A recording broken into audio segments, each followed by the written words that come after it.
인간은 생명을 지닌 존재이기 때문에 흔히 죽음을 잊고 살아갑니다. 하지만 가까운 이의 죽음을 겪을 때면 잊고 지내던 죽음을 어느 때보다 생생하게 체험하게 되는데요. 그럴 때면 미지의 영역인 죽음 이후에 대한 두려움까지 극복해야 합니다. 죽음 앞에서는 영원한 생명에 대한 교리 지식도 우리의 믿음도 작아지는 것 같습니다. 이 시간에는 그리스도인으로서 죽음을 어떻게 이해하고 받아들여야 하는지 책을 읽으며 함께 생각해 보겠습니다.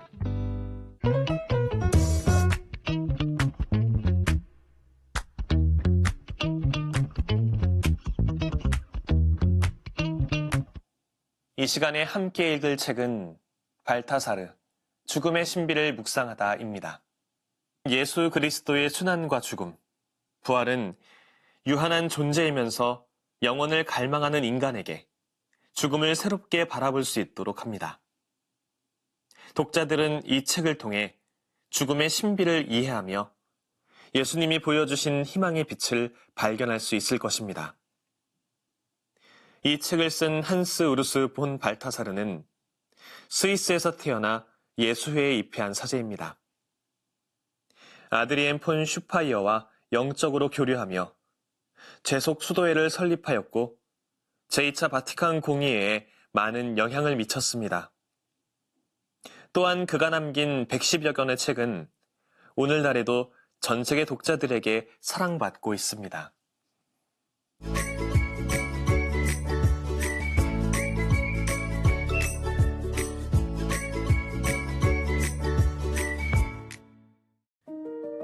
나는 현 존재로서의 내가 간직한 모순을 있는 그대로 견디며 나를 만들어간다.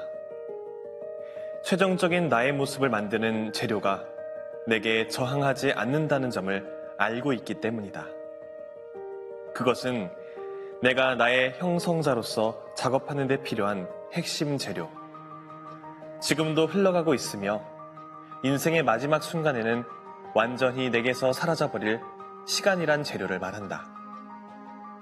생의 마지막 순간, 내 삶의 가장 빛나는 순간이자 결정적인 최고의 순간에 죽음을 대면하며 비록 내 존재가 먼지로 돌아가 산산이 흩어져 버릴 것임을 알면서도 나는 인생을 살아가며 내 존재를 결정적인 가치를 지닌 영원한 작품으로 만들고 싶었다고 고백하고 싶을 것이다. 나는 한시적인 생물학적 생명뿐만 아니라 인격적인 삶을 바탕으로 현명한 그 어떤 작품을 이루려 했다. 어떻게 그 임무를 수행할 수 있었는지는 잘 모르겠다. 그렇다고 할 수 있는 최선을 다했다는 뜻은 아니다. 그러나 더 열심히 노력했더라도 여전히 같은 지점에 도달했을까? 우리 삶의 끝자락에서 우리를 기다리는 무지가 얼마나 깊은지 모른다. 오히려 그 무지는 우리의 삶 전체를 완전히 장악하고 있다. 하지만 그것을 포기라고 부를 필요가 없다. 우리는 우리의 활동을 미봉책이라 부르지도 않는다. 단순히 무지, 즉 우리가 심혈을 기울여 만들려 했던 모든 것이 어떤 불길을 향해 맹렬하게 나아가는지 모를 뿐이다. 그러므로 그 앞에 직면해서 느끼는 감정은 두려움이 아닐까.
발타스르는 죽음이 그리스도인에게 영원한 생명으로 가는 관문이라 말합니다.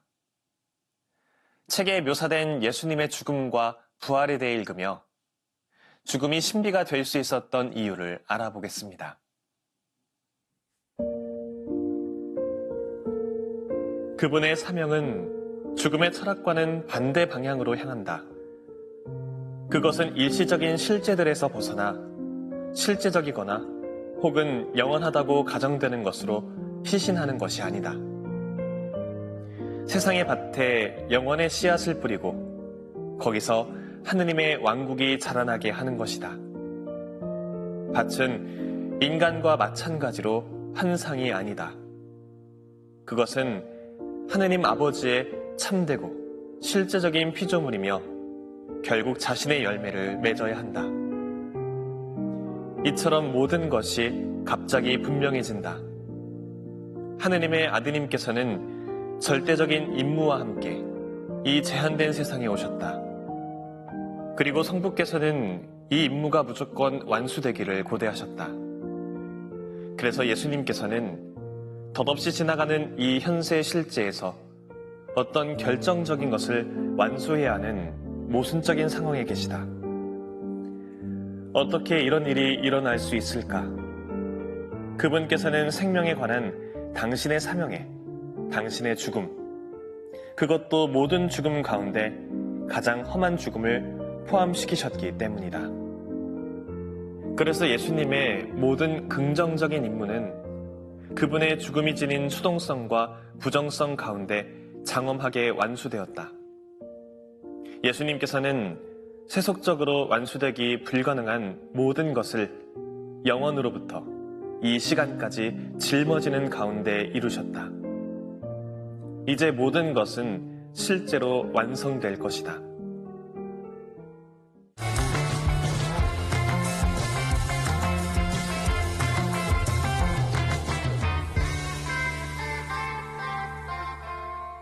책의 제목에도 나타나듯 이 책의 저자인 발타사르는 죽음을 우리가 언젠가는 당면해야 할 현실이나 혹은 체념하듯 받아들여야 하는 운명이 아닌 신비로 칭하며 입체적이고 복합적인 관점으로 죽음을 들여다볼 수 있도록 독자들을 이끕니다.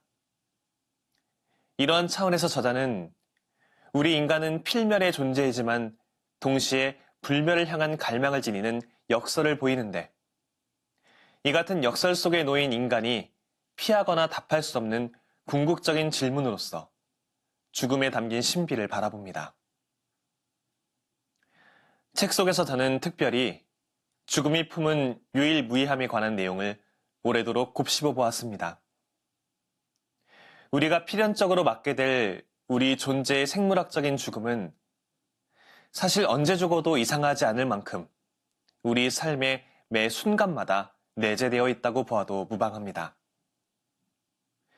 하지만 우리는 나의 죽음을 이러한 관점으로 보기 어려워합니다.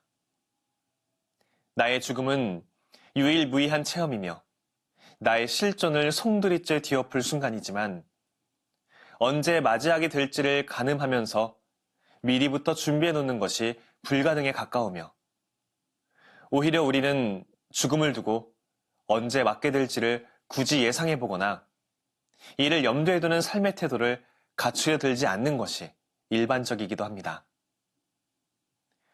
저자는 죽음이 유일무이함에 초점을 맞추어 그 유일무이함이 죽음을 필연적으로 맞게 되는 우리 삶에 유일한 품위를 선사해준다는 사실을 숙고합니다. 이처럼 죽음이 품은 유일무이함에 내재된 힘과 이것이 간직한 책임의 무게를 이야기함으로써 죽음의 영성적인 측면에 대한 성찰로 독자들을 이끌고자 합니다. 여기서 저자가 이야기하는 유일무이함으로부터 주어지는 책임은 현세적인 것에서 일방적인 거리를 두는 태도가 아닌 우리가 보다 큰 가치를 실현하는 결정적인 순간을 맞이하기 위해 갖춰야 하는 준비된 자세로 이해되어야 합니다. 무엇보다 우리는 이를 통해서 우리가 맡은 사명의 무게, 특히 그리스도인으로서 품게 된 소명의 가치를 감지할 수 있게 됩니다. 이 대목에서 저는 언젠가 감상했던 영화 한 편의 내용이 떠올랐습니다. 우리에겐 영화 브로커로 익숙한 일본의 영화 감독 고레에다 히로카즈의 원더풀 라이프라는 제목의 작품입니다. 영화는 세상을 떠난 사람들이 천국으로 가기 전에 일주일 동안 머무는 곳인 림보라는 가상의 공간을 배경으로 삼습니다. 세상을 떠난 사람들은 여기에 머물며 자신의 삶 안에서 가장 소중한 기억 하나를 고르게 되고 이 기억을 림보의 직원들이 영화로 제작하여 그들을 영원으로 인도해 줍니다. 그런데 영화에 등장하는 림보의 직원들, 즉 죽은 사람들이 일주일 동안 자신의 삶 안에서 가장 소중했던 순간을 고르고 그 순간을 영화로 제작할 수 있도록 이끌어주는 사람들은 인생에서 가장 소중한 기억 하나를 고르지 않았거나 고르지 못한 사람들입니다. 그래서 그들에게는 영원히 머물고 싶은 기억이 없었던 것인지 아니면 단 하나의 기억만을 선택할 수 없어서 아예 선택을 포기해버린 것인지에 대한 궁금증이 생기게 됩니다. 여기서 영화에서는 등장하지 않았던 하나의 장면을 상상해 볼 수 있습니다. 일주일의 시간이 지나기 전까지 생전 가장 소중하게 여긴 하나의 기억을 선택해야 할 시간이 다가오자 여러 기억들을 두고서 진땀을 흘리며 선택을 미루고 미루다 결국 일주일의 시간을 모두 허비해버린 사람의 모습을 말입니다. 이런 사람을 두고 우리는 그가 선택을 포기했다고 말할 수 없을 것입니다.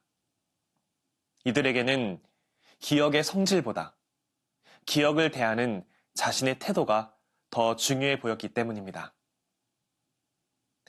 아마도 영화 안에서 사람들의 가장 소중한 기억을 그들 못지않게 소중히 다루는 림보의 직원들은 소중한 기억을 단 하나만 꼽을 수 없어서 곧 자신의 수많은 기억들을 모두 소중히 여겨서 천국으로 가지 못한 채 림보에 머물고 있는지도 모르겠습니다. 앞서 발타사르, 죽음의 신비를 묵상하다에서 언급된 유일무이한 체험으로서의 죽음으로 말미암아 우리가 갖출 수 있게 되는 책임과 사명을 다시금 떠올려 봅니다.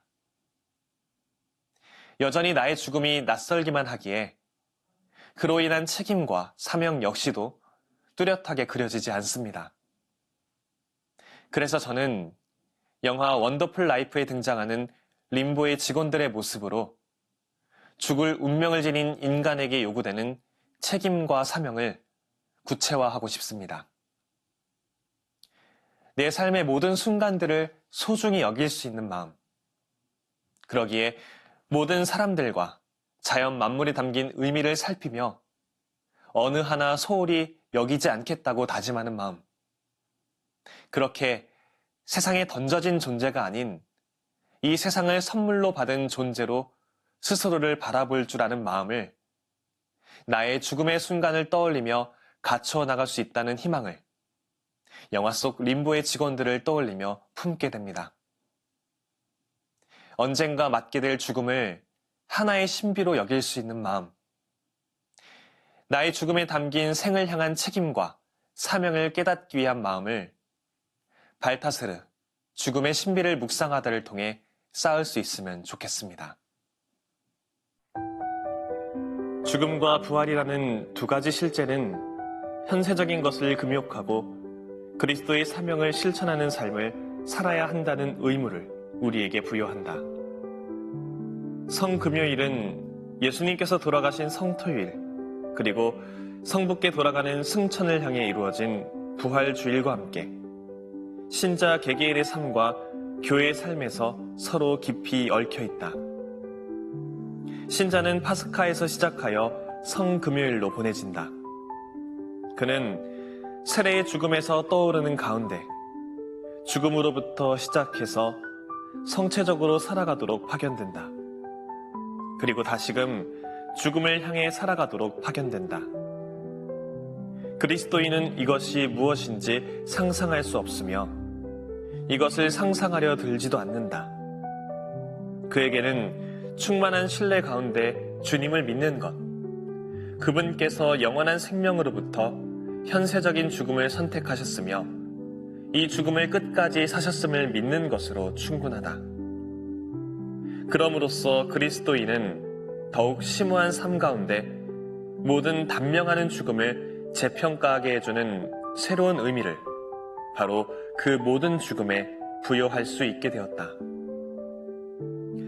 그것은 최고의 생명인 삼위일체적인 증여의 의미로 그리스도의 삶과 그분을 따르는 이들의 최고의 삶이다. 즉, 세상의 쓰레기처럼 만민의 찌꺼기처럼 불명예스러운 죽음의 형태를 취하지만 그럼으로써 세상을 정화하기 위해 봉사하는 삶이다.